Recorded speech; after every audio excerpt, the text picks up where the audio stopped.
U.S. Navy ships crossed the Strait of Hormuz for the first time since the start of the war, as Iran threatened to attack any U.S. vessels that entered the strait. The night the world held its breath began in silence, the kind of silence that comes before something breaks. Deep in the narrow waters of the Strait of Hormuz, radar screens lit up. Blips moved slowly at first, then with purpose. For the first time since the war began, American warships were entering the most dangerous stretch of water on Earth. Two shadows cut through the dark waves, guided missile destroyers of the United States Navy. No escort, no hesitation, just a message. They were coming through. But on the other side, Iran was already watching. Inside command rooms in Tehran, alarms didn't ring, they didn't need to. Every movement had been tracked from the moment those ships left port. The order was simple and chilling. If they keep moving, they can be hit within 30 minutes.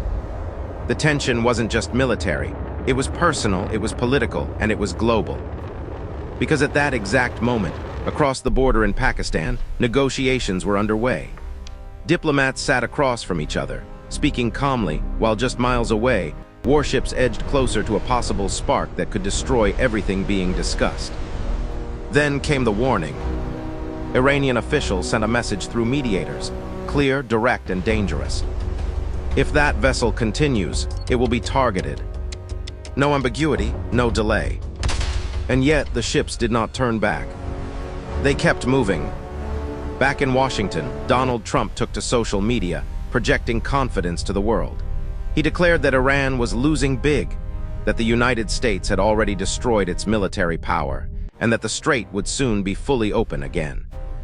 But out at sea, reality felt very different. Every second stretched, every movement mattered. One wrong signal, one miscalculation, and missiles could fly. Oil tankers waited at a distance, unsure whether to move forward or retreat. The global economy hung quietly in the background, tied to the fate of that narrow channel of water. And still, the destroyers advanced. Iran's forces locked on, monitoring, calculating, waiting. 30 minutes. That was the window the world didn't see ticking down. But then, something unexpected happened. Nothing. No missiles, no explosions, no sudden flash in the sky. The American warships passed through the strait.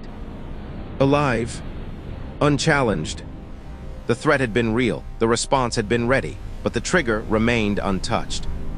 For now, behind the scenes, both sides stepped back from the edge, not because the tension disappeared, but because the cost of crossing that line was too high, even for them.